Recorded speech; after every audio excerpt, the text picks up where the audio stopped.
One thing that's very important in reimbursement is pricing.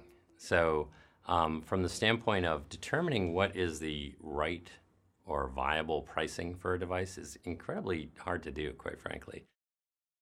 If you're coming out with a cell phone, how to determine pricing, you get to do beta testing, you get to do a lot of sort of focus groups, you get to kind of work with your customer to figure out where in the value spectrum does this come out and say, I think we can price it around here. And then when we get to this level of adoption, maybe we'll drop it down to here. But that's how our iPhone's going to take off. In the medical device community, you can't really do that because the stakeholders are all so different. So we interviewed a lot of urologists about where does this fit value-wise. What if we charged $200 for this? If we charged $800 for this? Where compared to these seven, where other devices, where would you put this value-wise compared to and just trying to get a feel. We have a pretty good feel for where pricing should be with, quote, our customers, the ones we will actually be selling this to. But our other customers are the payers, and that's a whole nother thing. You can't really go to a payer and say, hey, so what if we priced it here? The answer is no, no, no, no, yes, when you get to the bottom, So it really comes down to comparative therapies, what are the costs? And the costs are always misleading if you're coming out with a less invasive therapy, meaning that your whole goal is to shift the paradigm to offer value with your device or therapy that gives you better clinical results and better health economics. But the health economics are always on a more global scale.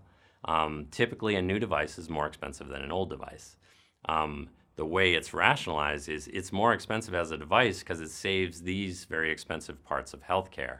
In our case, if you go in for the standard surgery, you're in the hospital for 3 days. You have a month-long recovery. There are complications that are somewhat high in number and involve other procedures. All those costs are really why the implant costs more and still saves the system money. But that's a complicated sort of story to have to weave.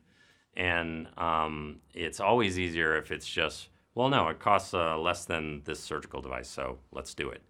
That's what everyone wants, but that's not what they should get because it shouldn't work that way. There is value, and you need to have the value at the right spot. It makes it all a lot harder, though. I will say that anyone distributing our device in Europe always says, well, can we price it the same as this? Because that'll make everything go. And it's like, no, I'm sorry, we cannot. One, we wouldn't make a profit because it is expensive to build these things.